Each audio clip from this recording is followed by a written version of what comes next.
At exactly 6:47 in the morning on June 15th, 1944, Carentan France Corporal Marcus Castellano crouched behind a makeshift barricade of scrap metal welded to an old wagon frame. German MG-42 rounds punched through stone walls around him like they were made of paper. The sound was unlike anything in nature. A buzzsaw scream, 1,200 rounds per minute turning the air itself into something solid and deadly. His three-man machine gun squad was pinned in a collapsed farmhouse with zero cover 400 rounds remaining and a Panzer Grenadier company closing from three directions. The rusted shield in front of him, assembled from salvaged armor plating and condemned transport parts, had already been declared unauthorized equipment by his battalion commander. Twice.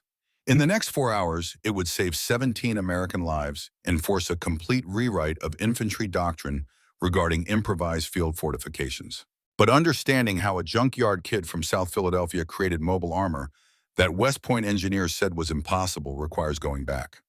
Back to Pass Yunk Avenue, where 12-year-old hands learned which metals could be welded and which would crack under stress. Back to the promise he made to a dying friend who had saved his life and asked him to save others.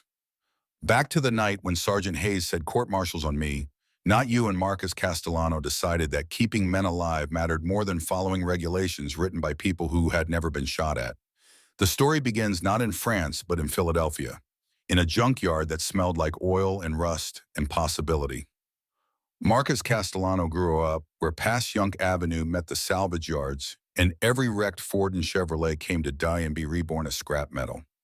South Philadelphia in the 1930s was a world built on what other people threw away, on finding value in wreckage, on understanding that broken didn't always mean worthless if you knew how to see past what something used to be to what it could become. His father, Antonio, specialized in automotive recovery, could look at a mangled frame and tell you which parts were worth cutting out and which should go straight to the smelter. Every dollar mattered in a neighborhood where men worked with their hands or didn't eat. Every pound of steel had value if you understood the material itself and not just its original purpose.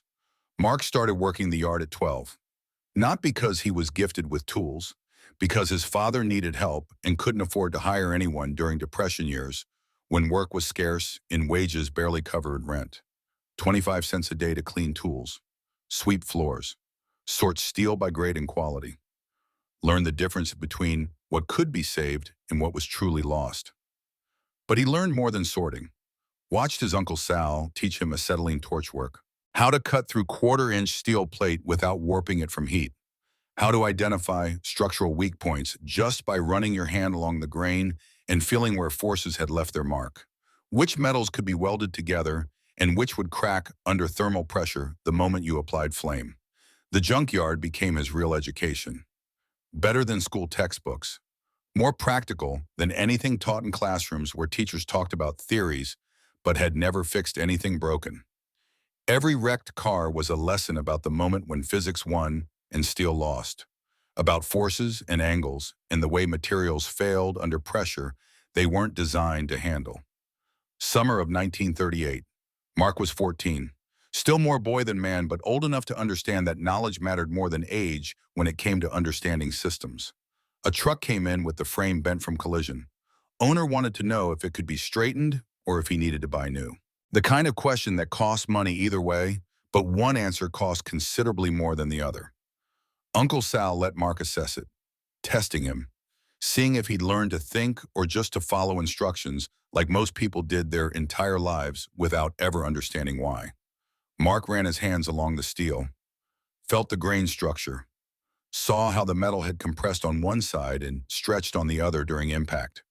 The molecular structure had been changed by violence, by force that left permanent marks invisible to the eye, but readable to educated fingers that knew what they were feeling for. "It'll crack if you try to straighten it," Mark said, his voice still young but certain in a way that came from understanding, not guessing. "Grain's been compromised, heated up to bend it back, and the stretched side will fail. Might hold for a month, maybe 3, but first time it takes real weight, it'll snap clean through." Uncle Sal smiled, not big, just satisfied. The smile of a teacher watching a student understand something important that would serve them for life. That's thinking, kid, not just looking. Most people see bent metal and think you just bend it back to where it was. But metal remembers stress, changes the structure permanently. You got to think about what the metal's been through, not just what it looks like now. The owner bought a new frame. Uncle Sal gave Mark an extra 50 cents for the assessment. That night at dinner, his father asked what he'd learned that was worth half a day's normal wages. Steel holds memory of what happens to it, Mark said. The word's simple, but the concept profound in ways he was only beginning to understand. You can't just fix what's broken without understanding what broke it in the first place. His father nodded slowly, looked at Mark like seeing something new, something that had always been there but was only now becoming visible in ways that mattered. That's true for more than metal, Marco. Systems fail for reasons. You remember that when people tell you the rules say something different than reality shows you. Mark remembered, would remember it years later in a barn in France with German rounds deflecting off armor plate he'd welded at 2 in the morning. Would remember it when officers quoted manuals that didn't account for how fast combat moved. Would remember that understanding why systems failed mattered more than following instructions written by people who'd never actually had to make those systems work under fire. December 7, 1941. Mark was 17, working in the yard cutting apart a 1936 Packard when his mother ran out shouting about Pearl Harbor. Radio news crackling with static and horror. Japanese attack. Thousands dead. Battleships burning in harbor. The president would declare war tomorrow and the world would change in ways nobody could predict, but everyone could feel coming. Mark enlisted December 10th, 3 days after the attack. His father didn't try to stop him, just looked at him across the dinner table with eyes that understood more than words could convey. Eyes that had seen the first war and knew what the second would cost. "You'll come back," Antonio said. Not a question, a statement of faith backed by nothing but stubborn belief that Castellanos survived what they had to survive. "You remember what I taught you. Think about systems. Understand what's broken. Fix it when you can." "I will, Papa." And Marco, his father's voice went quiet. Serious in a way Mark had rarely heard, the tone of important lessons being passed down. Sometimes what's broken isn't the equipment. Sometimes it's the people telling you how to use it. When that happens, you got to decide what matters more. Following orders or keeping people alive. That's a choice they don't teach in training, but you'll face it. Remember that systems exist to serve people, not the other way around. Mark would remember. Would remember when he had to choose between regulations and survival. Would remember that his father had taught him to think, not just to obey blindly. Fort Dix, New Jersey, January 1942. Basic training was 8 weeks of men screaming about discipline and following orders and becoming part of something larger than yourself. Mark hated the screaming, but understood the necessity of discipline. Understood that armies worked because everyone knew their role and executed it properly under pressure. But he also understood that discipline without thinking was just obedience, and obedience without understanding was how systems failed catastrophically when reality didn't match the manual. He qualified as armorer and machine gun crew. The Army looked at his junkyard background and mechanical aptitude and assigned him to 2nd Battalion 502nd Parachute Infantry Regiment 101st Airborne, not as a gunner, as ammunition bearer and squad mechanic. The soldier who could fix anything with wire and determination and an understanding of how mechanical systems actually worked versus how manuals said they should work. He met David Nakamura on day 5. San Francisco kid, Japanese-American, 20 years old like Mark, pre-med at UC Berkeley before his family got sent to Manzanar internment camp, and Davey decided he had something to prove about loyalty and belonging. Davey had enlisted to prove what shouldn't need proving, that Japanese Americans would fight for their country even after their families were imprisoned for looking like the enemy. He carried that burden quietly, but Mark could see it. In the way Davey followed every order precisely without complaint. In the way he volunteered for every difficult duty roster. In the way he never complained about anything because complaining might confirm what some people wanted to believe about who he was based on how he looked. They shared a tent during training. Became friends the way soldiers do when circumstances strip away pretense and show you who someone actually is under the uniform and fear and bravado that everyone wore like armor against uncertainty. Davey was everything Mark wasn't. Optimistic where Mark was practical. believed in doing things by the book because procedures existed for good reasons, discovered through hard experience and written down by people smarter than them. Had a photograph of his girlfriend Margaret that he showed everyone, whether they wanted to see it or not.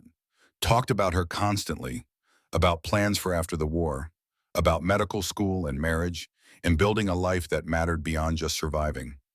Mark thought procedures were often written by people who'd never actually fixed anything broken under the kind of pressure that made following steps impossible. But he didn't say that.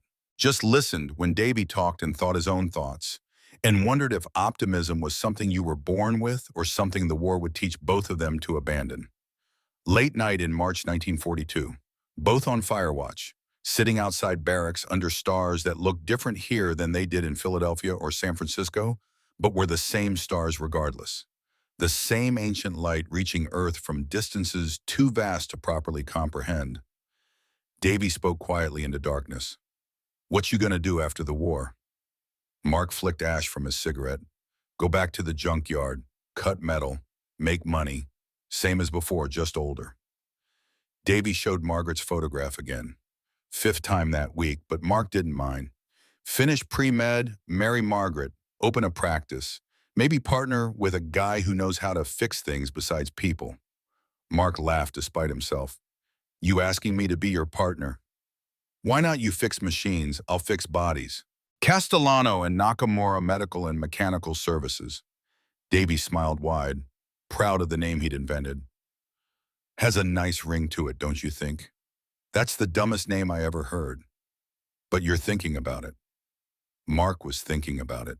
Thinking about a building with two doors, one side for machines, one side for people, both fixing things that were broken in a world that desperately needed fixing after the war finished breaking it, both proving that friendship and hard work mattered more than where you came from or what your last name sounded like or what people assumed about you based on appearance.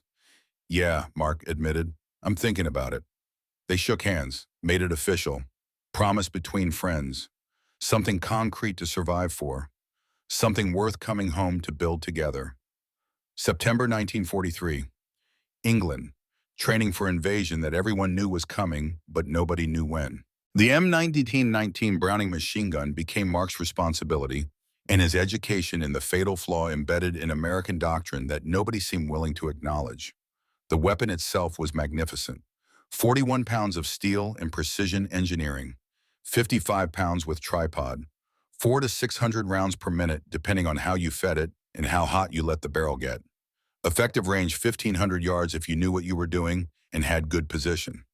On a static defensive position with sandbags and overhead cover properly constructed, it dominated entire sectors. Could hold ground against numerical superiority. Could break infantry attacks before they got close. Could make men think twice about crossing open fields within its arc of fire. But the manual's requirements for mobile operations created a vulnerability that Mark noticed immediately during training exercises that simulated combat conditions. Standard operating procedure for M19919 emplacement required specific steps executed in precise sequence. Identify defensive position, offering good fields of fire and cover. Dig prone position for gunner taking approximately 15 minutes in good soil, longer in rocky ground. Stack sandbags for frontal protection, taking approximately 20 minutes if materials were readily available.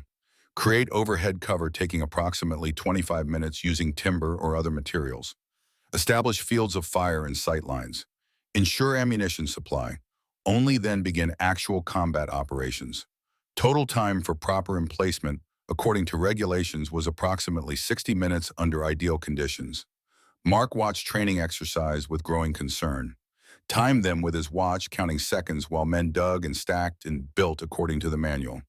Average gun crew took 58 minutes to establish position according to doctrine. Some took longer if ground was hard or materials were scarce, or if anything went wrong, which things always did under pressure. He asked Sergeant Hayes about it one evening after particularly exhausting exercises. Hayes was 24, from Pittsburgh. Steelworker before the war in mills, where understanding structural failure was the difference between going home and going to the hospital or the morgue. Had a quality Mark respected, which was that he actually listened when enlisted men spoke instead of just waiting for them to shut up so he could bark orders. What happens if we don't have an hour to set up? Hayes's face went dark, like clouds passing over sun, like memory of things seen that couldn't be unseen. Then men die while they're digging. Seen it happen. North Africa, Sicily. Gun crews get caught setting up.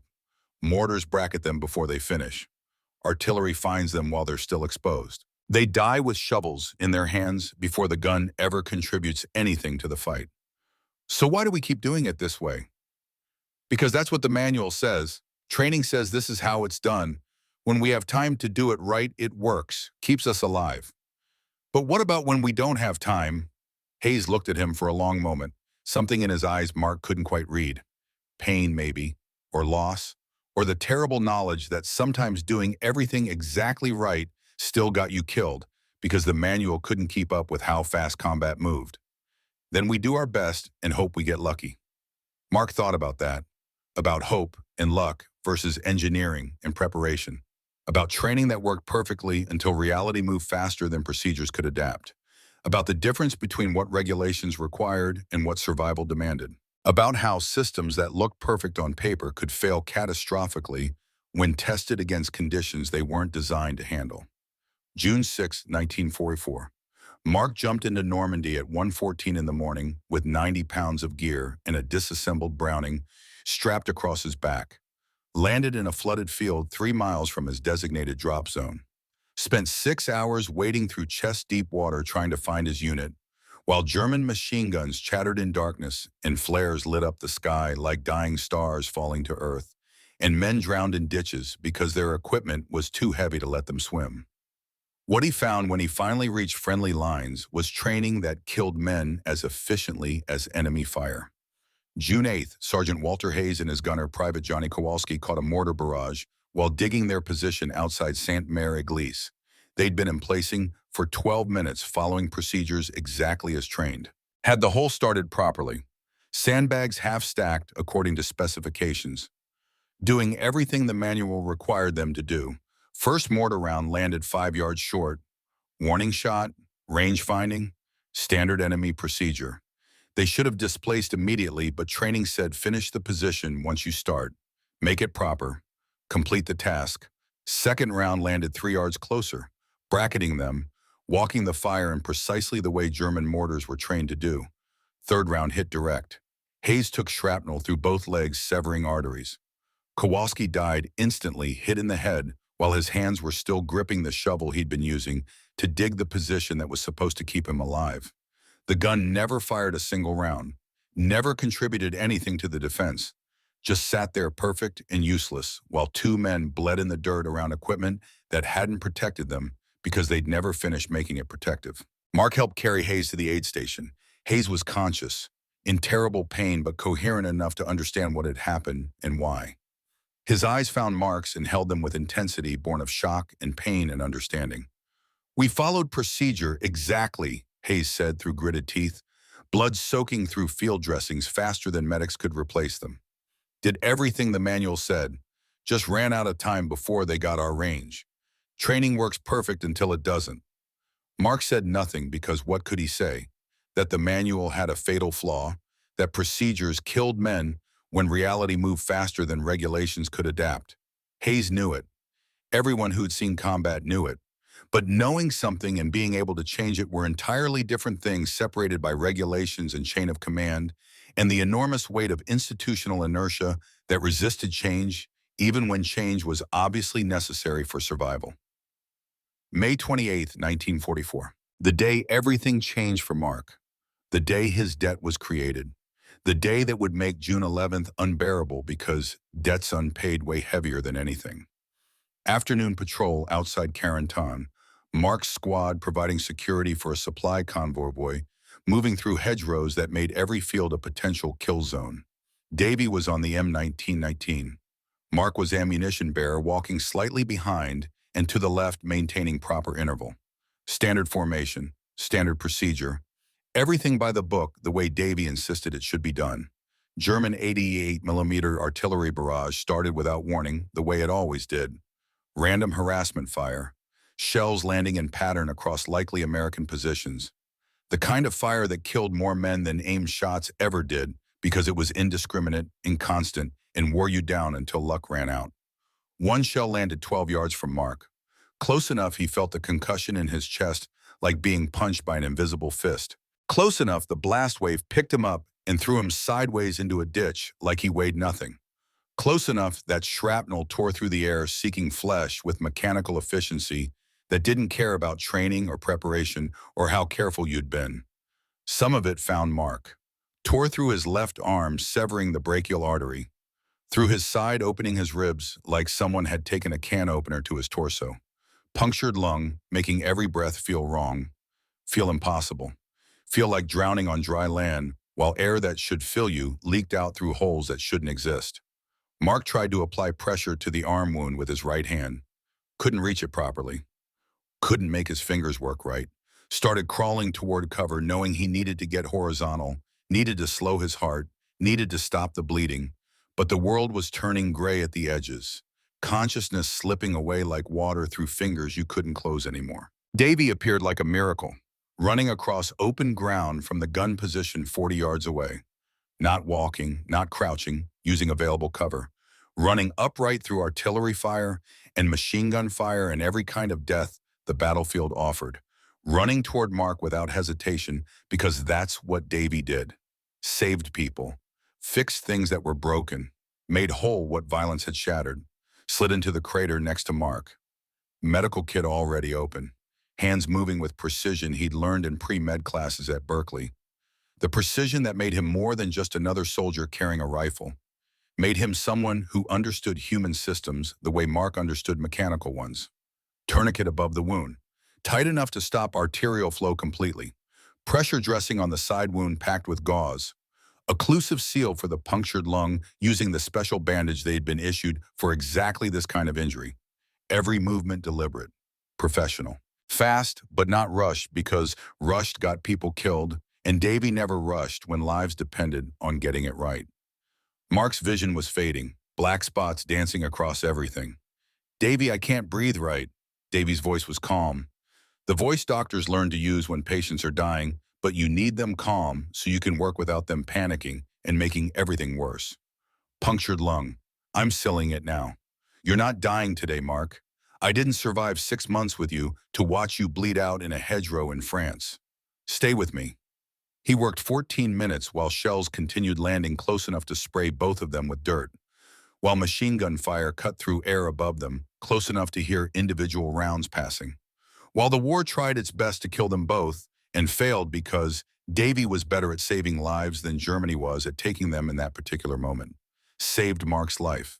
Saved his arm from amputation. Stabilized him enough for stretcher bearers to get him back to Battalion Aid Station, where real doctors with real equipment could finish what Davy had started with nothing but a field kit and knowledge and refusal to let his friend die.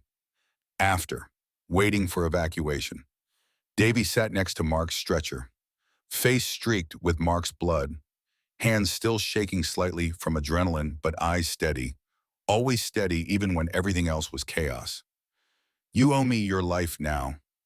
Mark could barely speak, blood loss and shock making everything feel distant and strange. "I know. So don't waste it. When we get home, we have work to do. Castellano and Nakamura services. You fix machines, I fix people. That's the deal, and you don't get to back out now that you literally owe me your life." Mark smiled despite everything. Despite the pain and the fear and the knowledge that he'd almost died and would have died without Davy's intervention. "Deal." Davy's expression softened. Showed the 20-year-old kid under the soldier and the medic. "Good, because I'm not letting you out of it. We're going to build something good together. Something that helps people. Something that matters more than this war or anything it does to us while we're stuck in it." 3 weeks later, Mark was back on duty, arm healing but stiff, ribs sore when he breathed deep, but alive, functional, carrying a debt he understood could never be fully repaid, because how do you repay someone for your life? You can't. You can only try to honor the gift by living well and helping others the way you were helped. May 30th through June 10th. Mark and Davy shared a tent when they weren't on patrol or guard duty or any of the 100 other tasks that filled soldiers' days. Talked about the future like it was certain instead of uncertain. like they'd definitely survive instead of maybe survive. Like the war was just an interruption in lives that would continue long after instead of the thing that might end both lives before they really started. Davy cooked spam with Italian spices Mark's mother had sent from Philadelphia in care packages that arrived irregularly but were treasured when they did. Tasted terrible, but reminded them both that home existed somewhere beyond the mud and hedgerows and constant background thunder of artillery that never quite stopped. Davy talked about Margaret constantly, showed her photographs so many times Mark had memorized every detail without trying. Kindergarten teacher. Met at his father's restaurant in San Francisco before internment scattered everything. Writing letters every 3 days despite not knowing exactly where Davy was or when he'd get them or if he was even still alive to read them. When we get back, I'm going to ask her to marry me the day I get off the train, Davy said one night while they ate the terrible spam that somehow tasted better than it should because it connected them to home. Not going to wait for the right moment, not going to plan it out, just going to ask her right there on the platform with people watching and luggage everywhere. What if she says no? She won't. I saved your life. That's good karma. Universe owes me. Davy laughed. Happy, hopeful, young in ways the war hadn't yet destroyed, though it was trying. Besides, she already said yes in her last letter. I just haven't officially asked the question yet, but she knows what I'm asking, and she's already said yes. They made plans, real plans with timelines and details and costs calculated. Davy would finish medical school on GI Bill. Mark would restart the junkyard with money saved from Army pay that had nowhere to be spent in combat zones. In 5 years, they'd open the partnership business, fix machines and bodies, make money, build lives, prove that friendship was stronger than anything. June 11th, 1944, 11:30 in the morning. Davy's squad got orders to hold a barn near St. Denis. German probing attacks expected in the sector. Squad needed to provide defensive fire support until reinforcements could arrive or situation changed. Davy was excited, finally getting to be primary gunner instead of assistant. Recognition of his skill and reliability and the trust Hayes had in him to do the job right. By the book, Davy told Mark before leaving, pride clear in his voice. Going to do this exactly right. Follow every procedure. Prove that doing it the right way works when you execute properly. Prove Japanese Americans can be just as good at this as anyone else. Mark nodded, felt uneasy but couldn't articulate why. Just a feeling. The kind soldiers learned to pay attention to but often couldn't explain. Be careful. Always am. See you tonight. We'll celebrate proper emplacement procedures and then plan out what kind of sign we're going to make it for the business. Davy smiled, grabbed his gear, walked away. Mark never saw him alive again. 3:30 p.m. Mark was in company area cleaning weapons when he heard the distinctive bark of German 75mm cannon fire. 3 shots, rapid succession, close, too close. From the direction where Davy's squad was positioned in the barn, they'd been ordered to hold. He ran, didn't think, didn't ask permission, didn't follow procedure, just ran 200 yards across open ground, not caring about German observation or sniper fire or any of the rules about not exposing yourself unnecessarily. Ran because Davy was there and something was very wrong. Arrived at 3:45 p.m. The barn was partially collapsed, smoke rising through holes in walls and roof. The smell of high explosive and burning wood and blood and death and everything the war was made of concentrated in one terrible place that would haunt his dreams for decades. He dug through rubble with bare hands, pulled away timber and brick and debris that was too heavy but adrenaline made possible. Found Private Morrison first, dead, head wound, killed instantly while he was still setting up the gun following procedures exactly as trained. Found Private Valdez second, shrapnel through chest, had tried to drag Morrison to cover even though Morrison was already dead. Died trying to save someone who couldn't be saved. Found Davy third, pinned under collapsed timber that had been supporting the roof. Legs crushed beyond saving. Blood coming from his mouth dark and wrong, indicating internal injuries that field medicine couldn't fix. Still conscious but breathing in a way that meant death was coming and nothing could stop it now. 3:47 p.m., 4 minutes before the end. 4 minutes that would change everything Mark understood about duty and rules and what mattered. Mark screamed for help, for medics, for anyone. Started trying to lift timber himself, knowing it was impossibly heavy, but unable to stop trying because stopping meant accepting what he couldn't accept yet. Davy's eyes found Mark, focused despite pain that must have been overwhelming. Mark, I can't feel my legs. Hold on, I'm getting you out. Medics are coming. Voice breaking, hands shaking as he tried uselessly to move timber that wouldn't move. Davy coughed dark blood. Too much blood.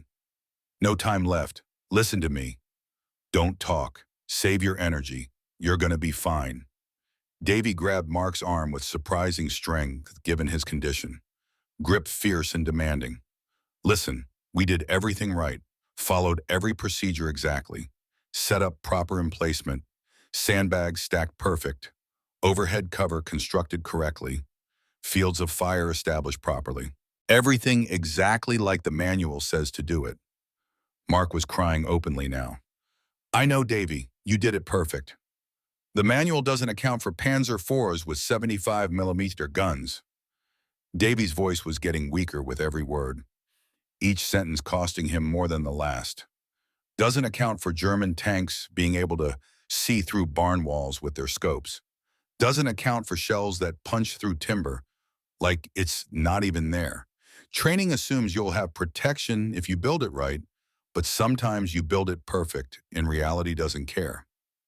Davy, please don't. Promise me something. The grip tightened, desperate now, needing this one thing before the end. Promise me. Anything. I'll do anything. Don't let them die the right way. Davy coughed more blood, his eyes losing focus, then finding it again through sheer force of will. Fix it somehow. Build something, change something, anything. Just don't watch more friends die because they followed rules that don't work fast enough. Promise me you'll try, even if they say you can't. Mark was sobbing. I promise, on your life, I promise. Not on my life. Davy smiled through blood coating his teeth red. On theirs. Everyone who comes after. Every gun crew. Fix it so they don't have to choose between dying wrong and dying right. So they can just survive. His breathing was getting shallow. Labored. Wrong in ways that meant the end was very close now.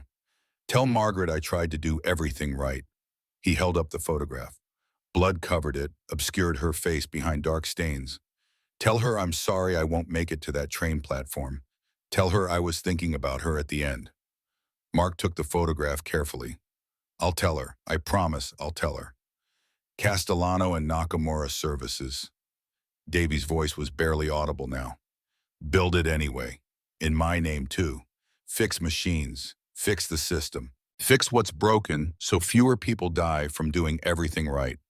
Last breath came at 3:51 p.m. 4 minutes 14 seconds after Mark had found him. 4 minutes 14 seconds of consciousness and pain and final words that would echo for the rest of Mark's life. Mark sat there holding Davy's body. Medics arrived 5 minutes too late. Nothing to do but confirm what was obvious. The war continued around them with its noise and violence, but none of it mattered.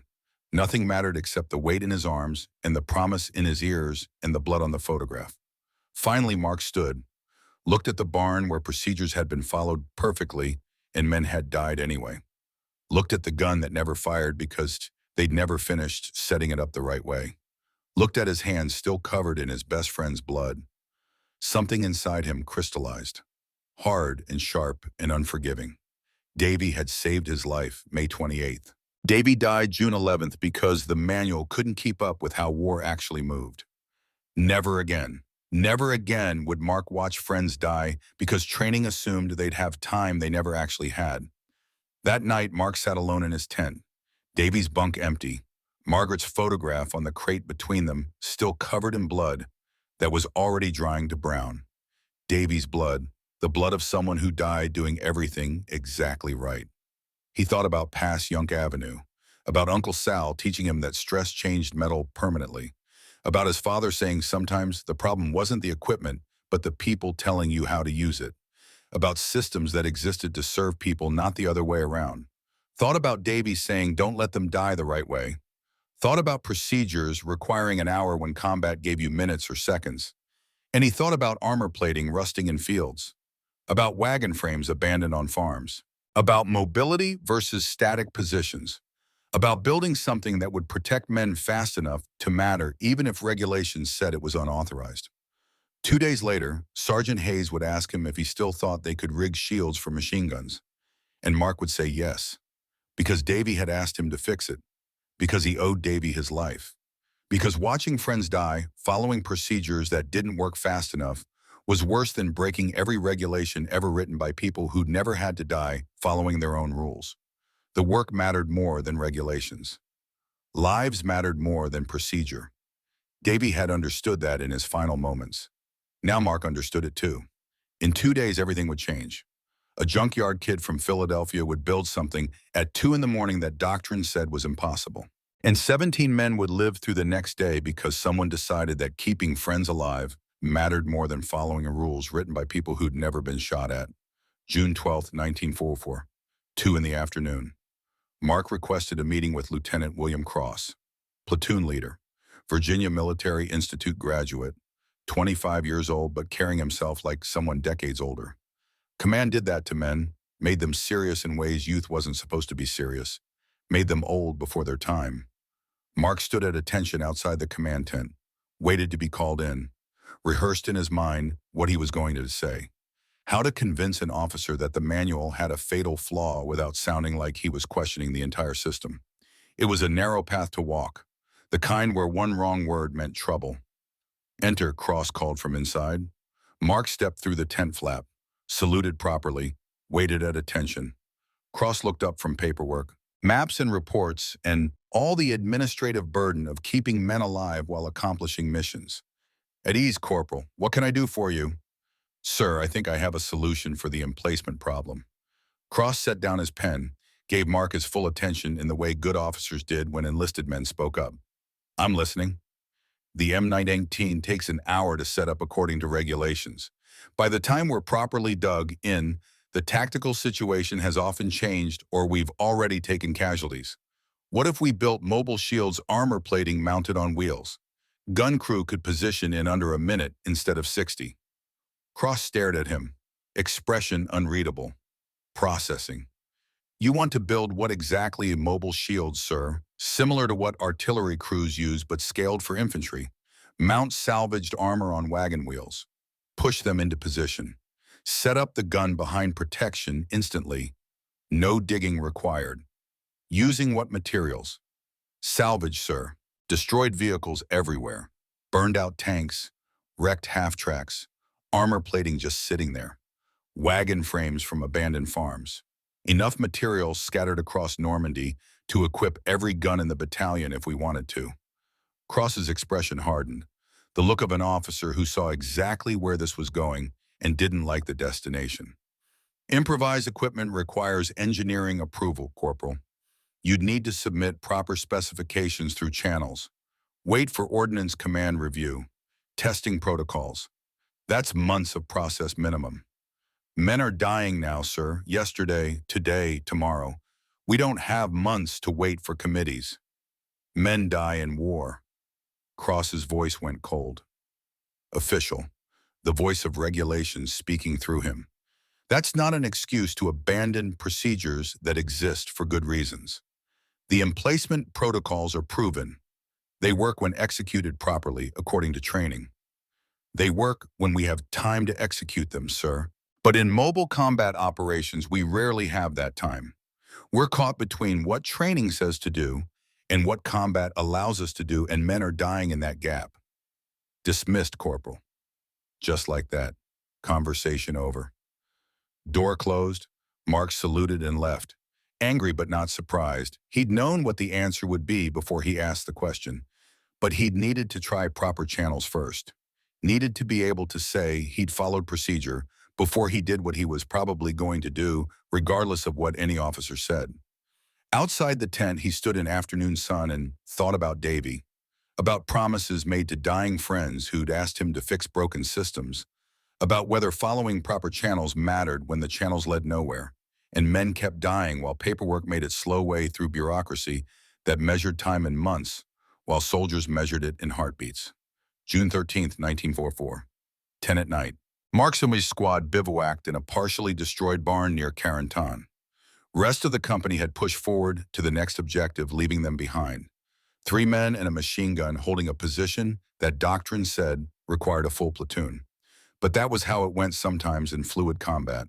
You worked with what you had and hoped it was enough because hoping was all you could do. Sergeant Hayes had requested Mark specifically for his crew after Davy died. Said he wanted someone who could think independently, not just follow orders blindly. Someone who understood that survival required adaptation, not just discipline and training. Hayes was 24, from Pittsburgh. Had worked in steel mills before the war in places where understanding how materials failed under stress was the difference between going home or going to the hospital. Had seen what happened when systems couldn't handle the loads they were under. When someone's calculations were wrong and workers paid for those mistakes with their bodies. Around 10:30, Hayes asked the question that would change everything. "You still think we could rig up shields for these guns?" Mark looked up from cleaning the M1919's gas chamber. Carbon residue coming off black on the cloth. "Yeah, why?"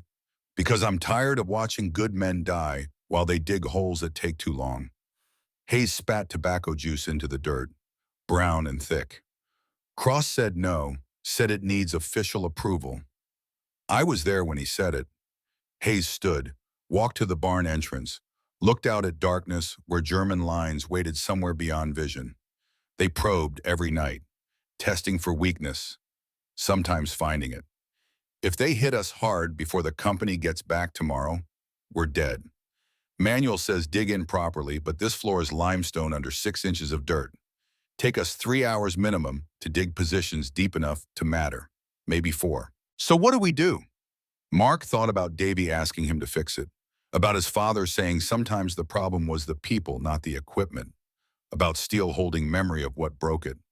There's a burned-out half-track about 400 yards south, armor plating still intact. German rounds didn't penetrate it, which means it's thick enough. And there's that wrecked farm wagon by the road, Omo. Steel axles, wooden wheels that still turn. Hayes turned around. You thinking what I think you're thinking? Build a mobile shield tonight, weld armor to the wagon frame, mount it on wheels so we can reposition fast. Put the gun behind it and we're protected without spending 3 hours digging. How long would that take you? Got my torch, got rod, got cutting tools. Maybe 5 hours if I work steady and nothing goes wrong. Have it done by dawn. Hayes was quiet for a long moment, thinking, weighing, making the kind of decision that could end careers or save lives, and sometimes both simultaneously. His jaw worked like he was chewing something tough. Then he pulled out his canteen, took a long drink, looked at Mark with eyes that had seen things that changed people permanently. I lost someone at Guadalcanal, November 1942. Watched him die because the manual said dig proper positions, and the manual didn't account for how fast the enemy could bracket you with mortars. Won't watch it happen again here. He paused, the weight of memory heavy in the silence. If anyone asks, I authorized it. Court-martial's on, me, not you. Sarge, they'll bust you down to private. Maybe worse, unauthorized equipment, violation of procedure. They could make an example. Then I'll be a private who's still breathing. Hayes's voice went hard, absolute. You build that shield tonight.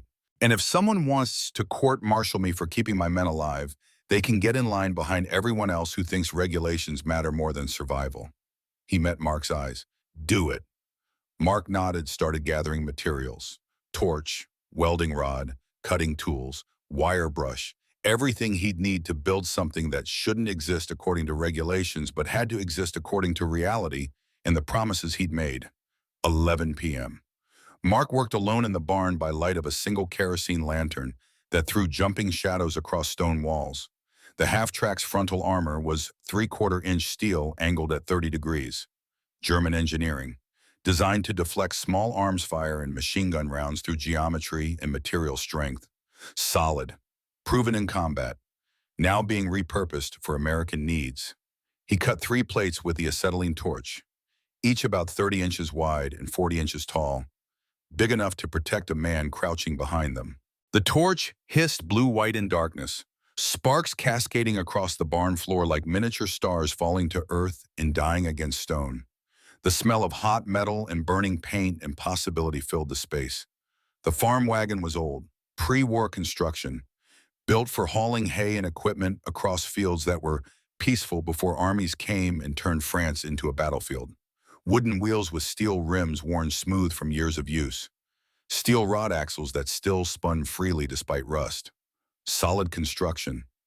The kind that lasted generations if you maintained it properly and didn't need it to stop bullets. Mark reinforced the frame with additional cross-bracing cut from the half-track's hull, creating a rectangular structure about 4 feet wide and 3 feet deep, strong enough to hold 3 armor plates without sagging, strong enough to withstand recoil from sustained fire, strong enough to save lives if his understanding of physics and materials was correct. The critical part was the angle. He'd studied wrecked tanks extensively, knew that armor worked best when sloped. Bullets deflected rather than penetrating when they hit angled surfaces. Physics and geometry combining to turn violence aside. 45 degrees was ideal according to everything he'd observed about how rounds behaved on impact. He positioned 3 plates to create that slope, overlapping them like roof shingles so there were no gaps between. Left a 6-inch opening at the bottom for the M1919's barrel to protrude through. Created a small 2-inch observation port near the top by leaving a gap between plates. Every weld had to be perfect, had to hold under stress, had to work because failure meant death, and that wasn't acceptable after what happened to Davy. Midnight. Mark's hands cramped from holding the torch at precise angles.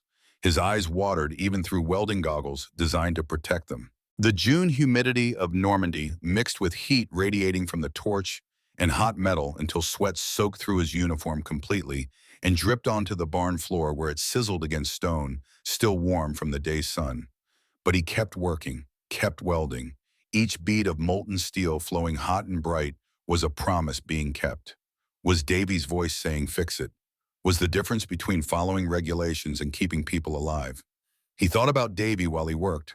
Thought about May 28th when Davy had run through artillery fire to save him without hesitation. Thought about June 11th when Davy died following every procedure perfectly and died anyway because perfection didn't matter when reality moved faster than training could adapt. Thought about Margaret's photograph covered in blood and a partnership that would never happen and all the futures that died in collapsed barns and hedgerows and places history wouldn't remember. But the people who died there would never forget, except they were dead, so only the survivors carried those memories forward. 1:15 a.m. Mark cut his left thumb on a sharp edge of armor plate, blood welling dark. He wrapped it tight with electrical tape from his pack. Kept working. Davy would have stitched this in 30 seconds. 6 neat sutures with steady hands, professional and fast. But Davy was dead, so Mark used tape and ignored the pain and focused on the work because the work was all that remained of promises and friendship and debts that could never be fully repaid. 2:15 a.m., basic structure complete. Mark stepped back and looked at what he'd built. It was ugly. The welds were functional but rough. Not terrible, but not pretty. The armor plates were scorched and pitted from whatever had destroyed the half-track originally. The wooden wheels looked absurd next to military hardware, like mixing centuries, like something that shouldn't work but might anyway if luck and physics aligned properly. It looked like something built in a junkyard by someone who understood function mattered more than appearance, which it was. Built by a junkyard kid who'd learned that elegant engineering mattered less than engineering that actually worked under the conditions you needed it to work under. He added steel straps across the welds, reinforcement, redundancy, making sure that if one weld cracked under sustained fire, the others would hold the structure together. No single point of failure. Welded a bracket to mount the gun's tripod directly to the wagon frame so the weapon stayed fixed relative to the shield, while the whole assembly could move as one unit. The observation port was barely adequate, 2 inches of gap, just enough to see through without exposing the gunner's head to sniper fire. Compromise between protection and visibility. Everything in war was compromised between competing needs that couldn't all be met simultaneously. 3:40 a.m., finished. Mark's back ached from bending over work for nearly 5 hours. His hands were raw and blistered. His eyes burned from the torchwork even with goggles. But it was done. 120 pounds of welded armor and wagon frame and hoped that it would work, because if it didn't, then he just wasted a night and endangered his squad with untested equipment that violated every regulation in the manual. Hayes and Tommy Baxter came to look around 4 a.m., stood there in pre-dawn darkness staring at what Mark had built, not speaking at first, just looking and processing and probably wondering if Mark had lost his mind. Finally, Hayes grabbed one end and pushed. The shield rolled forward smoothly on wagon wheels that had been designed to cross muddy fields, but would now cross battlefields. Made barely any sound except for a slight squeak that oil would fix. Moved with surprising ease for something that weighed over 100 pounds. "Jesus Christ, Mark," Hayes said quietly, voice carrying something like awe or disbelief. "You actually built it." "Don't know if it'll work, Sarge. Won't know until someone shoots at it for real." "Only one way to find out." Hayes looked at Baxter. "Tommy helped me mount the gun." They positioned the M1919 on its tripod, locked it into the bracket Mark had welded to the frame. The barrel protruded through the gap perfectly. Lined up, ready. Hayes crouched behind the shield and sighted down the barrel through the observation port. "Can't see much through this gap." "Better than seeing nothing permanently because a sniper put one through your forehead," Mark said. Hayes grunted. "Fair point, very fair point." They pushed the entire assembly across the barn floor. Shield and gun and tripod all moving together as one integrated unit. It rolled smoothly despite the rough stone surface. 2 men could reposition it in 15 seconds. Maybe less with practice. Maybe 10 seconds if they were moving fast under fire. The mobility that doctrine said was impossible because static positions were proven and anything else was untested, and untested meant dangerous, and dangerous meant forbidden. "Battalion commander's going to lose his mind when he sees this," Baxter said. "Battalion commander's in St. Lo," Hayes replied. "By the time he hears about it, we'll either be dead or we'll have proven it works in combat. Either way, the conversation will be different than it would be now." He looked at Mark. "Get some sleep. We'll test this thing today." Mark didn't sleep, couldn't sleep. Sat in the barn entrance watching dawn break over Norman hedgerows. Watching light come to a world that didn't deserve it but received it anyway because sunrise didn't care about deserving. Wondered if he'd just built something that would save lives, or if he'd just violated enough regulations to spend the next 5 years in military prison making small rocks out of big rocks, while the war continued without him. But Davy had asked him to fix it. Davy had saved his life and died asking Mark to save others. That was worth any risk, any punishment, any consequence that might follow from doing what needed doing, regardless of what regulations said about proper channels and engineering approval. 6 a.m. A runner arrived from company headquarters. New orders. German forces massing near Carentan in strength. Company pulling back to consolidate defensive positions. Mark's squad needed to hold the supply depot until trucks arrived to evacuate equipment and ammunition that couldn't be abandoned to the enemy. Estimated arrival time, 11 a.m. 5 hours alone, with a German company probing for weak points and only 3 men to hold a position designed for 30, according to defensive planning calculations. Hayes read the orders twice, then looked at the rusted wagon shield sitting in the corner of the barn waiting for its test. "Guess we're going to find out if this thing works," he said. Voice completely calm, like he was discussing the weather instead of potential death. 6:30 a.m. They positioned for defense. Mark at the eastern window with his M1 Garand watching the tree line 400 yards out. Hayes behind the shield in the center of the barn. Barrel of the M1919 pointed toward the main approach like an accusation.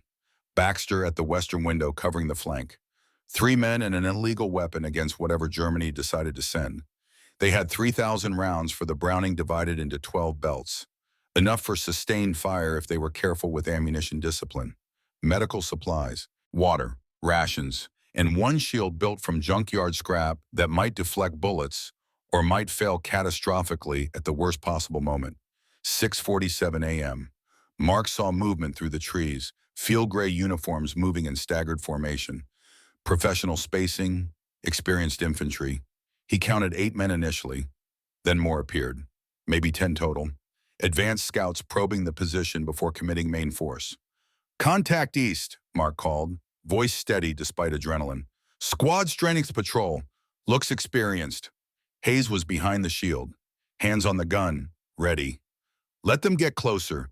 We engage now, and every German in 2 miles knows exactly where we are and what we have. The patrol advanced cautiously to 300 yards, then 250, expecting resistance. At 150 yards, they stopped, set up a light machine gun in a hedge line with good cover, started scanning the barn with binoculars looking for targets and defensive positions. They've spotted us, Baxter said from the western window. The German MG-42 opened fire. The sound was unlike anything Mark had experienced before. Not the steady hammering rhythm of American .30 caliber weapons, but a high-pitched buzzsaw scream. 1,200 rounds per minute. Rounds coming so fast they didn't sound like individual shots, but one continuous tearing roar. Hitler's zipper, the Germans called it. The sound of cloth being ripped amplified to nightmare volume. Bullets smashed through the barn's wooden walls like they weren't even there. Splinters exploded inward.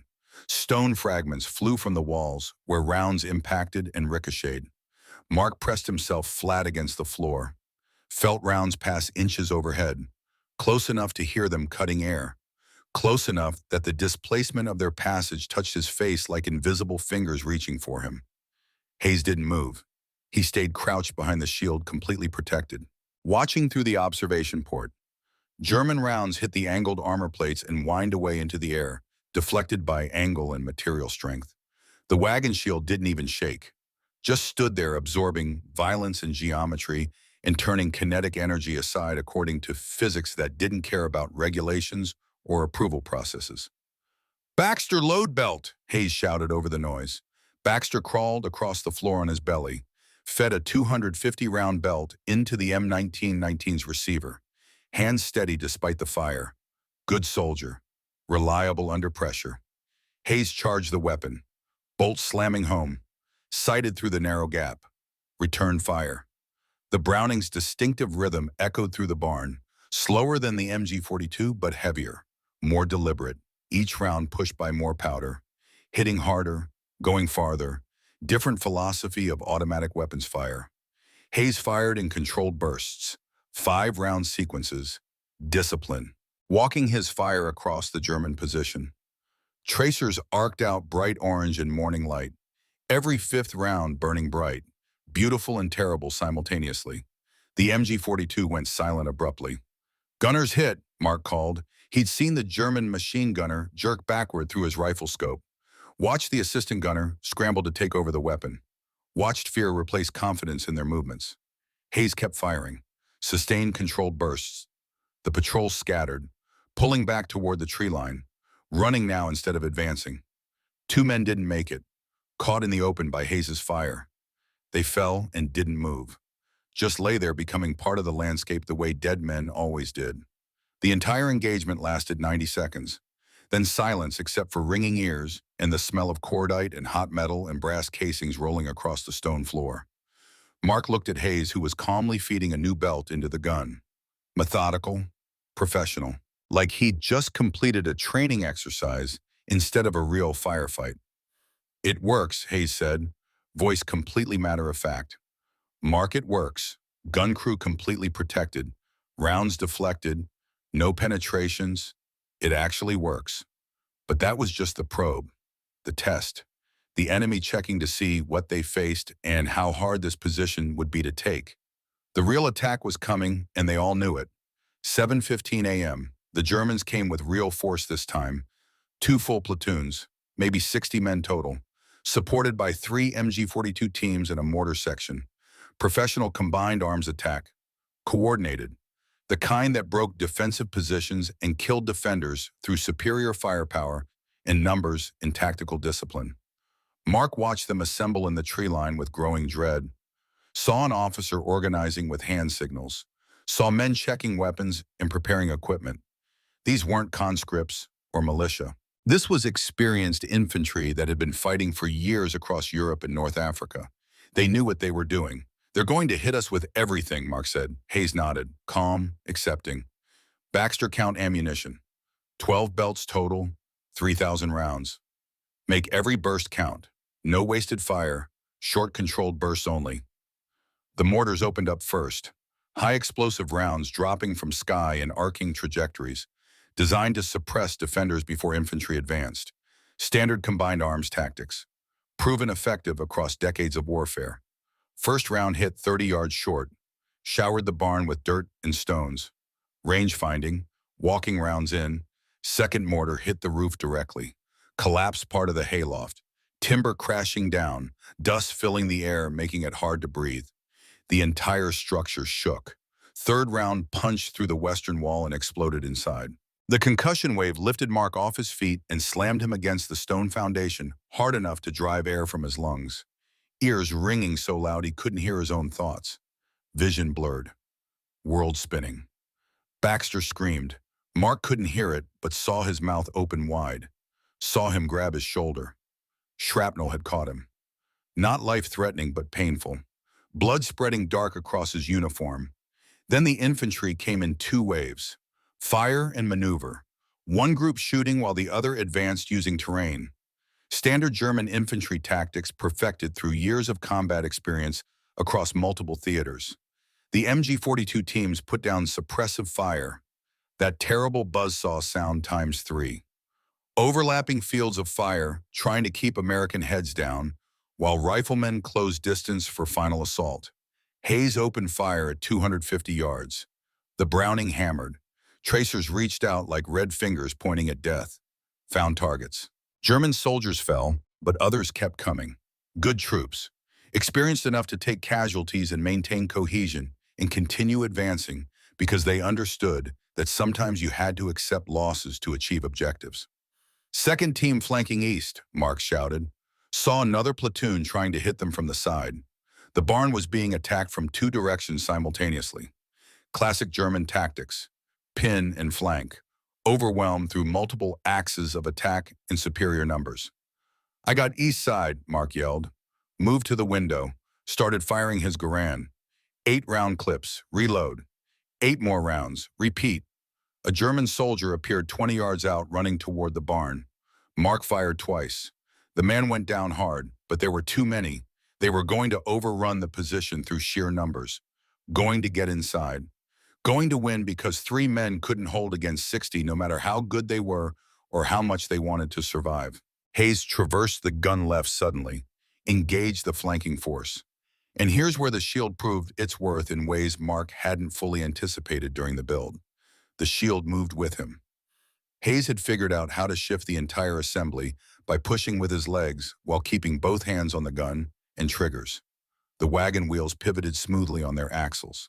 The whole integrated unit rotated like it was designed for exactly this purpose, when really it was just good engineering and physics working together at exactly the right moment.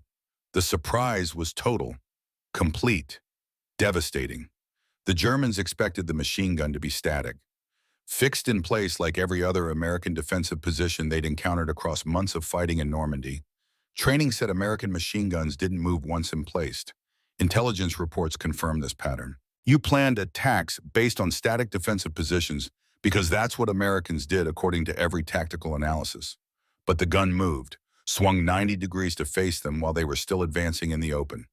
Caught them in a crossfire they hadn't planned for and couldn't counter because their entire tactical approach assumed static defense. Hayes opened fire on the flanking platoon at close range. 10 men went down in as many seconds, just collapsed where they stood. The attack broke immediately, Germans pulling back in complete confusion and shock. They'd never seen mobile American defensive positions. It violated everything they knew about how this enemy fought. 7:35 a.m. The main assault continued from the west, but something happened that Mark hadn't planned for. Something that almost killed them despite everything. The sustained MG-42 fire had been hitting the shield continuously for over 2 minutes. 1,200 rounds per minute. Metal on metal. Kinetic energy transferred on every impact. Heat building up from friction and repeated stress. Thermal expansion. Molecular bonds stressed beyond design parameters. Then Mark heard it. A sound that stopped his heart. Made everything freeze. Crack. Sharp. Distinct. Audible even over sustained gunfire. The sound of metal failing under stress it couldn't handle anymore. "Sarge the weld," Mark shouted, pointing. "Right side, it's failing." Hayes's eyes flicked right without stopping fire. The armor plate was separating from the wagon frame, hanging by one corner only, a gap opening up where the weld had cracked from thermal stress and repeated impacts. Bullets could penetrate through that gap now. The shield was failing at the worst possible moment. "Keep firing," Mark yelled. "I'll fix it." He grabbed his torch and welding rod with hands that shook from adrenaline, crawled toward the shield while Germans were 30 yards away and advancing with grenades in their hands ready to throw. Bullets hitting the barn walls inches from his head, splinters flying, the world reduced to motion and noise and desperate need to fix something before it failed completely, and Hayes died because Mark's welds weren't strong enough. The torch wouldn't light. He tried the striker. Click. Nothing. The flint was wet, soaked with sweat and humidity and probably blood from his cut thumb. Germans were 25 yards away now, closing fast. He could hear them shouting in German, coordinating final push. They thought the Americans were broken. Victory was close. Just a few more seconds. Click. Click. Nothing. Hands shaking too much. Can't get it to spark. Third try. Fourth try. Flint striking steel but no spark catching. Germans 20 yards throwing grenades. They landed short, exploded 5 yards from the barn entrance. Shrapnel hit the walls sounding like hail on tin roof. Fifth try, finally the torch caught. Flame appeared blue-white and absolutely beautiful. The most beautiful thing Mark had ever seen, because it meant he could work and maybe fix this before complete failure. Germans 15 yards away. Mark positioned the welding rod with hands that wouldn't stop shaking. Had to force them steady through willpower alone. This weld had to hold. One chance. No room for error. If it failed, they died, and Davy's promise went unkept, and that was utterly unacceptable. The rod touched metal, arc formed, molten steel flowing, 15 seconds to make the weld strong enough to hold under continued fire. Germans 10 yards. Hayes was firing controlled bursts trying to keep them back.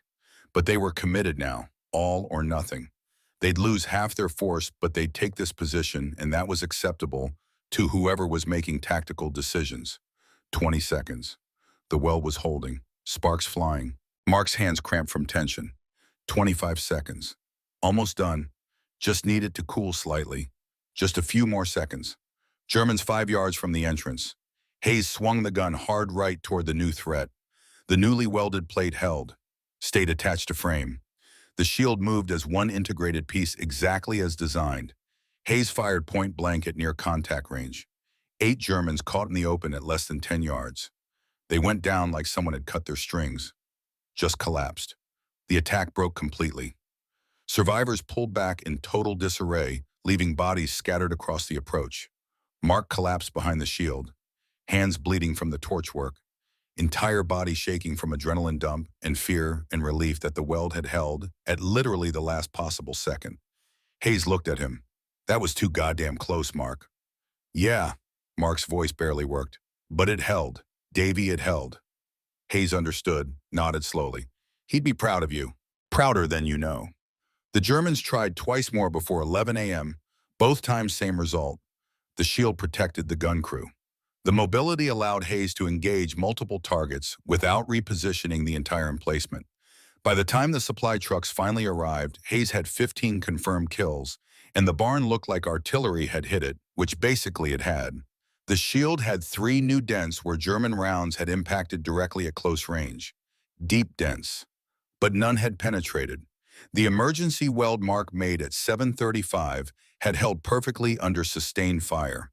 Proof that desperation and skill in understanding materials could combine to create solutions that worked even when everything said they shouldn't.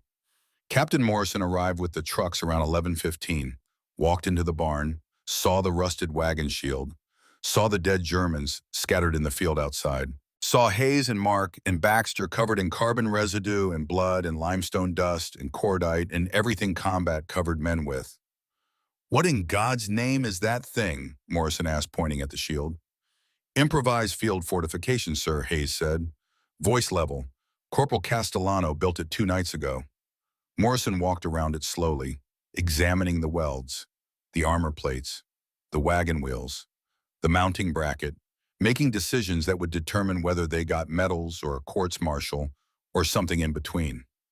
Finally, he spoke. "How many belts did you fire, Sergeant?" "9 belts, sir. 2,250 rounds total." "Casualties in your squad?" "Private Baxter took shrapnel from mortar fire. Corporal Castellano and I are fine. Minor cuts only." Morrison looked at the field again. Counted bodies visible from the doorway. Looked at the shield, calculating, processing. "This thing is mobile." "Yes, sir. 2 men can reposition it in under 30 seconds. And it stops sustained MG-42 fire." "Everything they threw at it, sir. Small arms. Machine gun rounds at close range. Near misses from mortar fire. Shield has some dents, but no penetrations." Morrison was quiet for a long moment. Then he turned to Mark directly. "Corporal, I want you to build 3 more of these by tomorrow night. Use any materials you need. Any men you need to help. I'll clear it with battalion." "Sir, Lieutenant Cross said this needs engineering approval." "I don't care what Cross said." Morrison's voice was firm, final. "I care that you held this position against 2 full platoons with 3 men and an unauthorized weapon. That thing just saved 17 American lives in one morning. I'm not going to argue with results like that." He pointed at the shield. "That's the difference between what manuals say and what reality requires, Corporal. Training assumes one thing, combat demands another. You just proved that mobility beats static defense when combat moves too fast for proper emplacement. Now build me 3 more before someone at headquarters decides to think about this too carefully." By evening, every squad leader in the company wanted to see the shield. Mark spent the night explaining the design, sketching modifications, answering questions from men who understood that survival mattered more than regulations written by people safe behind desks. Within 3 days, he'd trained 6 mechanics from different companies. They built shields from whatever they could scavenge, armor from destroyed tanks, steel from wrecked trucks, boilerplate from bombed-out factories. The designs varied, but the principle remained constant. Mobile protection that saved precious time. Time that meant living instead of dying while you dug. No official documentation existed. No engineering approval was sought or granted. The shields spread through informal networks the way real innovation always spread in armies. Mechanic to mechanic, squad to squad, soldier to soldier. Officers who saw them in action didn't ask questions. They just quietly requested their own. By early July, 23 machine gun squads in the 101st Airborne were using improvised shields built by mechanics who couldn't wait for committees. Men who understood that the work mattered more than the credit, that keeping friends alive mattered more than following procedures. The casualty rate for gun crews dropped from 43% in June to 19% in July. By August, it was 11%. 32% reduction in 8 weeks. The numbers didn't lie. The shields worked.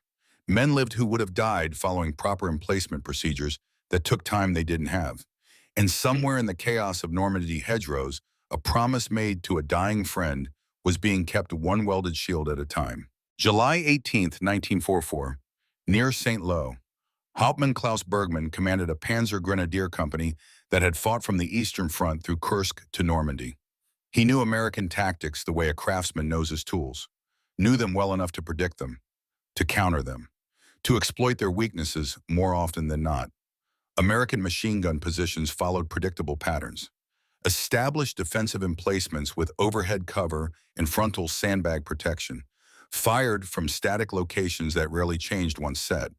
You could plan attacks around that predictability. Standard response worked. Suppress with MG-42 fire, advance under covering fire using terrain, flank and overrun. The formula had worked dozens of times across North Africa and Italy and now France.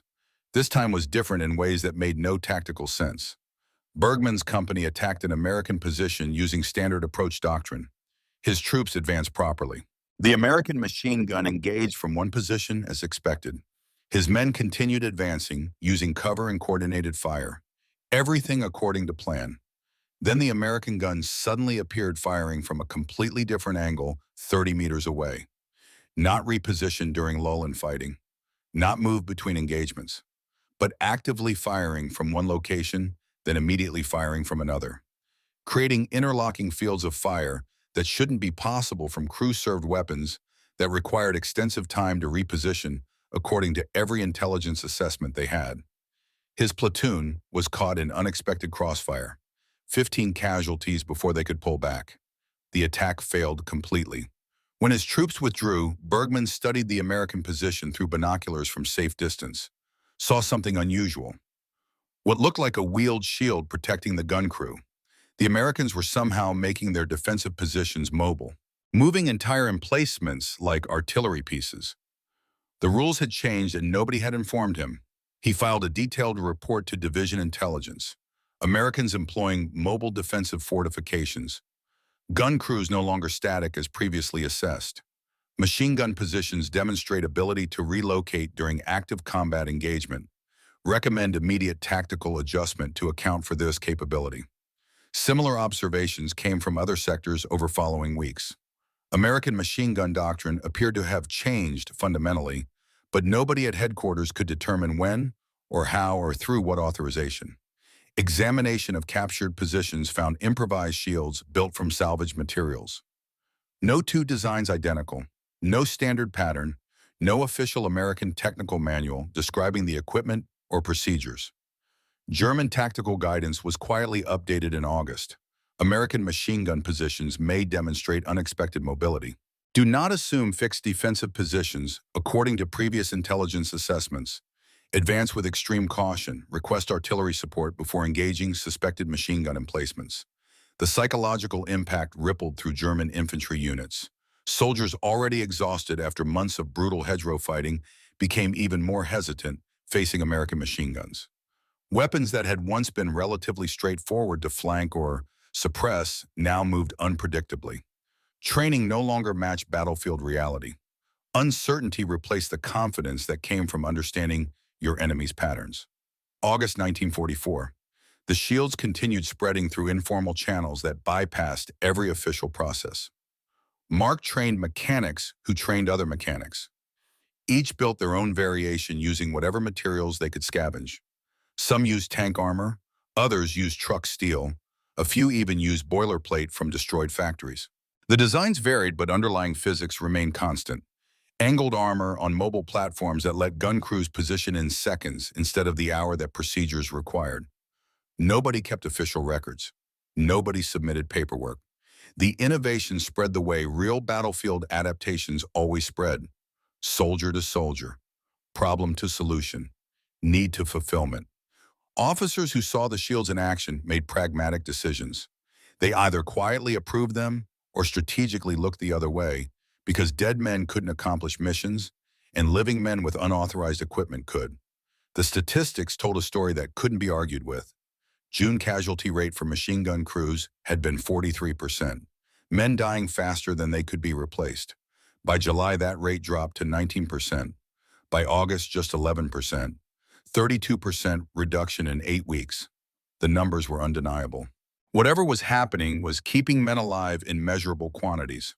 September 1944, Lieutenant Colonel Marcus Hicks finally launched official investigation after 3 different company commanders separately requested permission to continue utilizing what they carefully termed field expedient protective equipment. Hicks visited forward positions personally, watched crews train with the shields, observed repositioning drills, examined construction quality. He was pragmatic enough to recognize effectiveness when numbers proved it, but he was also career Army, which meant regulations existed for reasons that went beyond immediate tactical convenience. This needs proper engineering evaluation, he told Morrison after inspection. If someone gets hurt because a weld fails under stress or a shield collapses, it becomes my responsibility. Could end my career if investigation determines I authorized equipment that hadn't been properly tested. Morrison understood the position Hicks occupied. Send it up through channel, sir, but while waiting for official approval, can my men continue using what they have already built? Hicks thought carefully about that, made a decision that was technically against strict interpretation of regulations, but practically sensible given combat realities. I never saw them in any official capacity that would require documentation. But if I do see them officially, I'll have to order immediate removal until proper clearance arrives. You understand what I'm saying? Morrison understood perfectly. I'll make absolutely certain you don't encounter them in any official capacity that would require your response, sir. A technical evaluation team from Ordnance Command visited Normandy in late September, examined multiple shield variations, interviewed gun crews extensively, reviewed casualty statistics that painted clear picture. Their report filed in October was professionally cautious, but ultimately positive. Field expedient designs have demonstrated measurable effectiveness in reducing casualties while improving tactical flexibility during fluid combat operations. Mobile shields correlate with 32% reduction in gun crew casualties across units employing them. Design shows improved tactical mobility compared to standard static emplacement. No structural failures have been documented under combat conditions. Equipment successfully resists small arms and light machine gun fire as intended. Recommend official program to evaluate optimal materials and design specifications for potential standardized production. The recommendations sat on desks in Washington through autumn and into winter. Committees discussed material specifications. Engineers debated optimal angles and thickness. Procurement officers calculated production costs and manufacturing timelines. Everything moved with the peculiar slowness of military bureaucracy, where speed meant risk and risk meant someone's career might end badly if anything went wrong. February 1945. After months of review, the Army officially approved development of Shield Protective Machine Gun M1945. Design based substantially on the concepts Mark Castellano had welded together at 2 in the morning 9 months earlier. Mobile armor mounted on wheeled frames, 3/4-inch steel plates, 45-degree forward slope for optimal deflection, weight approximately 120 pounds. Two-man crew could reposition in under a minute. Everything professional and standardized and properly engineered. March 1945, production began at Aberdeen Proving Ground. Official manufacturing, quality control, proper specifications. Everything done correctly through established channels. April 1945, the first official shields reached combat units in Europe. Germany surrendered May 8th. 3 weeks after the official shields arrived, 21 days, the entire bureaucratic process had taken so long that the war in Europe ended before committees finished adopting something that had already been saving lives for 10 months through illegal versions built by mechanics who couldn't afford to wait for permission. November 15th, 1944, before official adoption, before bureaucracy caught up with battlefield reality. Mark and Hayes sat in a destroyed building in Belgium. Bastogne was about to be surrounded. Both knew it. Both were scared in ways they had learned not to show because showing fear made it contagious. Hayes had been promoted to lieutenant. Battlefield commission. Recognition for leadership under fire, though the citation carefully avoided mentioning shields or unauthorized equipment or anything that might create uncomfortable questions. Mark had been promoted to sergeant. Hayes wrote the recommendation personally. Corporal Castellano's innovations in defensive field fortifications have directly contributed to saving numerous lives. His technical expertise and dedication to fellow soldiers exemplify highest standards. No medal for the shield itself. No official commendation that mentioned it specifically. After action reports credited enhanced tactical procedures and field expedient modifications without specifying who developed them or why or what it had cost to learn these lessons. They sat in silence for a long time, both exhausted, both thinking about winter ahead and German forces closing around them. Finally, Hayes spoke. "I need to tell you something about why I let you build that shield." Mark looked at him. "You said you were tired of watching men die digging holes." "That's true, but there's more." Hayes pulled out a worn letter from his pocket, unfolded it with care like something infinitely precious and infinitely fragile. "My brother James, I told you he died at Guadalcanal. November 1942. What I didn't tell you is the rest of it." He paused, the weight of what he was about to share settling between them. "I was supposed to deploy with his unit, got held back last minute for training assignment. Some officer needed experienced NCO to teach new recruits. I argued hard, said my place was with my brother. They ordered me to stay, so I stayed and James went to Guadalcanal without me." Hayes's jaw tightened. This was his last letter, dated November 10th, 1942. He died November 12th, 2 days after writing this. He handed it to Mark. The paper was old, stained, creased from being read hundreds of times. Mark read by flashlight.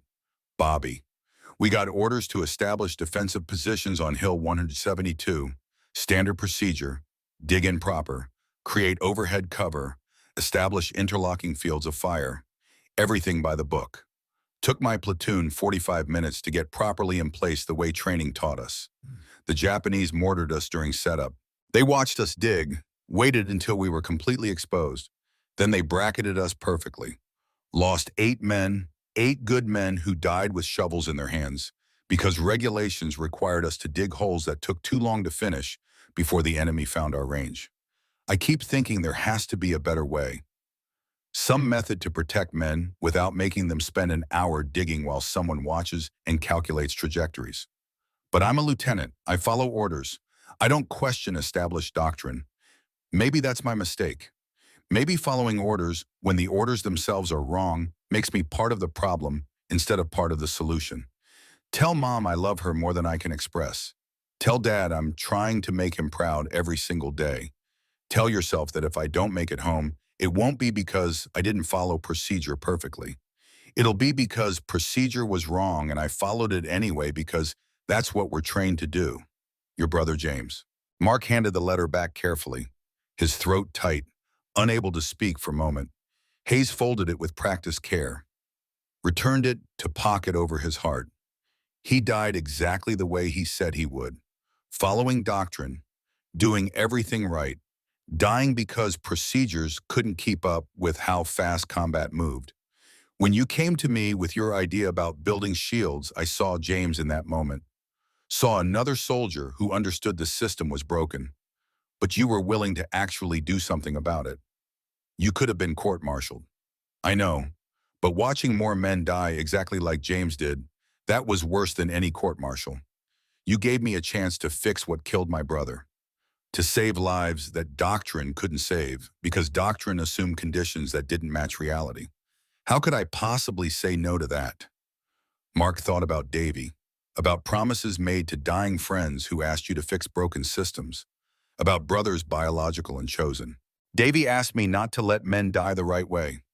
Your brother asked the same thing in that letter. They both saw the problem clearly. We just had to have courage to build the solution. Hayes nodded slowly.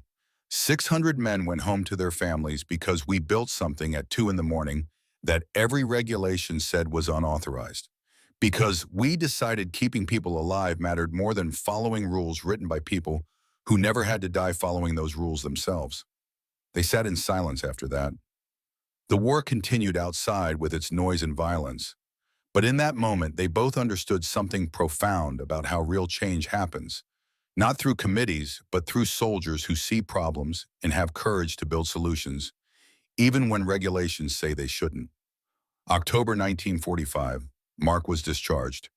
Rank sergeant, combat infantryman badge, 2 Purple Hearts with oak leaf clusters, honorable discharge, train ticket home to Philadelphia. No medals for the shield. No official recognition beyond what fellow soldiers gave him when they shook his hand before separation and said thank you and meant it in ways that transcended words. He returned to Philadelphia with a duffel bag and memories he couldn't share with people who hadn't been there. Past Yonk Avenue looked exactly the same. The junkyard still smelled like oil and rust and all the possibilities he remembered from childhood. His father was older, grayer, but alive and waiting. Welcome home, Marco. They embraced without words because some things couldn't be said, only felt. His father showed him around the yard. Everything was as he'd left it. Your torch is where you left it, ready whenever you are. Mark looked at the acetylene torch hanging on the wall, the same torch Uncle Sal had taught him to use at 12. Remembered using similar torch to build the shield. Remembered welding under fire while Germans advanced. Remembered Davy dying. Remembered everything he desperately wanted to forget. He tried to pick up the torch. His hands started shaking uncontrollably. Couldn't make them stop no matter how hard he tried. I can't, not yet.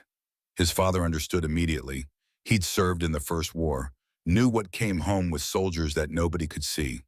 Take all the time you need. The torch will be here when you're ready. No rush. 2 months passed. Mark couldn't touch the torch or any welding equipment. The smell of acetylene brought back memories too vivid, too painful.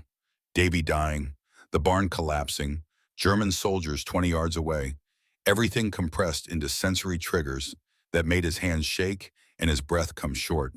December 1945, Mark traveled to San Francisco, found Margaret Chen through the address Davy had given him years ago. She was teaching kindergarten, 23 years old, beautiful in ways the photograph hadn't captured. She opened the door and he handed her Davy's photograph, still stained with blood he'd never cleaned off. She looked at it for a long moment, then started crying. Not loud, just quiet tears running down her face while she held the photograph with both hands like it might disappear. Did he suffer? She finally asked. Mark lied because truth served no purpose here.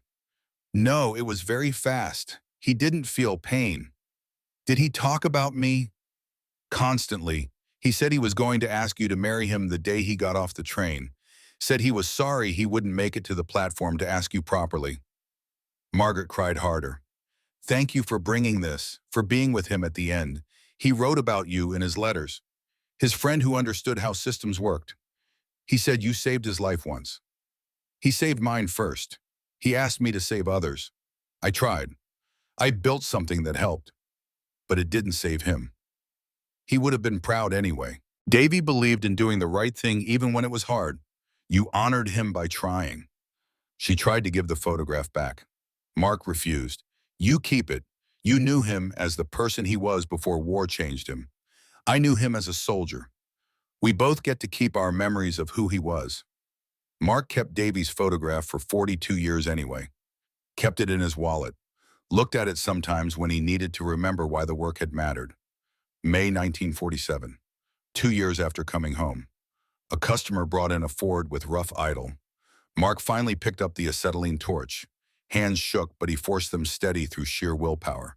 Made them work because work was all he had left of promises made. The customer asked while Mark worked under the hood. You serve in the war. Yeah, 101st Airborne, Normandy through Germany. Do anything important? Long pause. Wrench turning bolt. The sound of metal on metal that had filled his entire life. Fixed things that were broken. Tried to keep people alive. Built something once that helped. That's what war is. Fixing what you can and losing what you can't fix and hoping the balance comes out right. Must have been important work. Mark looked up, met the customer's eyes.